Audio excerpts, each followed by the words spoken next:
Welcome to the Daura Museum of Art's Art Adventure. Today's adventure is inspired by the exhibit Wayang Kulit, the Art of Indonesian Shadow Puppets. Wayang Kulit is the traditional shadow puppet theater of Bali and Java in Indonesia. Wayang stories were adapted from Indian literary works such as the Ramayana and Mahabharata. One of the characters from these stories was Hanuman, the Monkey King, a hero of the Ramayana, which is a story about Rama's journey.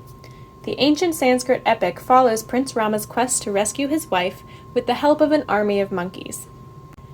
Today's story tells us about the origins of Hanuman himself. So, without further ado, let's get started with Amma, Tell Me About Hanuman, Part 1 in the Hanuman trilogy, written by Bhakti Mathur and illustrated by Malshri Somani. Who is your favorite god, Amma? Asked Klaka one night, getting into bed. Why, our very own Superman, said she, with a heart of gold and a monkey's head. That's not Superman, giggled Kiki. I'm quite sure it's Hanuman you mean. Yes, it is, said Amma, but you know he's the first Superman the world has seen. He can lift the tallest mountain, fly in a jiffy across the mightiest sea. He can change his form, tiny or huge, light as a feather, or heavy as can be. Let me tell you about Hanuman and all his adventures as a baby. There is also a lesson at the end. Sit tight, listen on, and you will see. A long time ago in the heart of India, deep in the forest, lived a tribe of Vanars. Among them was a happily married couple, the brave Kesari and the beautiful Anjana. They had everything they desired, well, except for one thing. They dreamt of having a child and the joy it would bring. So they prayed to Lord Shiva for days, with the most heartfelt intent. Shiva was moved by their devotion, and for Vayu, the wind god, he sent. Anjana and Kesari's dedication pleases me.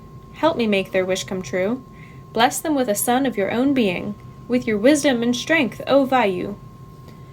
Vayu gladly agreed, and away he flew, to find Anjana meditating in the wild. He whispered his blessing into her ear. Lo and behold, she was soon with child. After a few months, she gave birth to a beautiful baby boy, oh so fair, with skin the color of sunset gold, round big eyes, and pretty curly hair.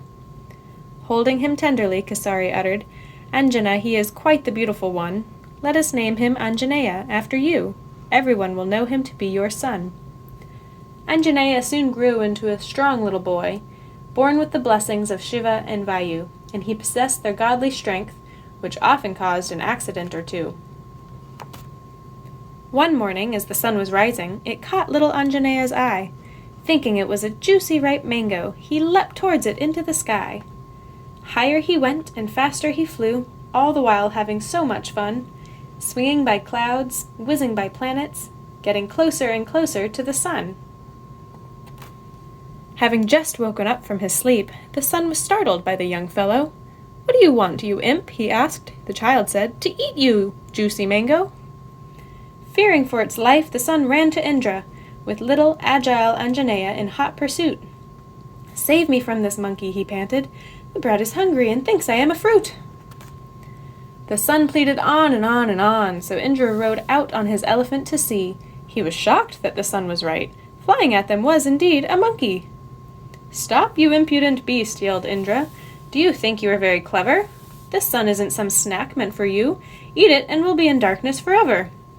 Seeing Indra on his majestic elephant, little Anjaneya was even more excited. He wanted to play with them both, so he flew even faster, quite delighted.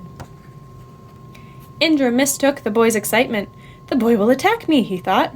Brandishing Vajra, his mighty thunderbolt, he hurled it at Anjaneya as his last shot. Indra's weapon did not miss its mark. It hit Anjaneya squarely on the chin. The boy was injured, and quite badly. He plummeted down to earth in a spin. Vayu, who arrived at the scene just then, was enraged to see Indra assault Anjaneya. Catching his godson in his arms, he yelled, For this cowardly act, Indra, you will pay.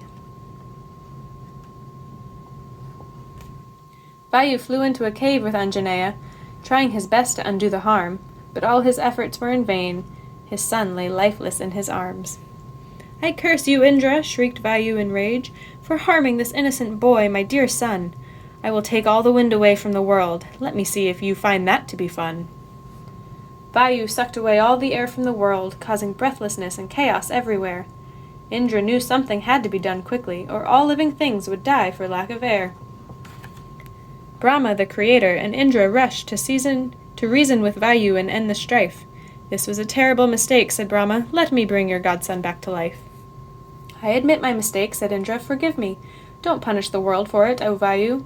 I bless your son with never-ending life, strength, intelligence, and divinity too. And since it was at Anjaneya's chin that my thunderbolt struck as it sped, he shall henceforth be called Hanuman, the one with the distinctive chin," he said. Hearing all this, Vayu was finally appeased, so he took a deep breath and blew. Whoosh! Much to everyone's relief, air gushed back to the earth anew. Now Hanuman became even naughtier, causing havoc with his new powers. One day he played a prank on a sage, flying away with his basket of flowers. Turning red with anger, the sage cursed him. "You will forget all your powers from this day." Feeling very sorry, Hanuman kneeled before him. "Forgive me, O Rishi, I promise to mend my way." Realizing that Hanuman was merely a child, the sage said, "I cannot undo this, I admit, but you will recall your powers for a cause, and only when you are reminded of it." And so it was that Hanuman lost all memory of his strength and might, till years later he had to help Lord Rama, but that is a story for another night. With great power comes great responsibility. We must help others and not cause harm. So, Klaka and Kiki, act responsibly, or else you will learn the hard way like Hanuman.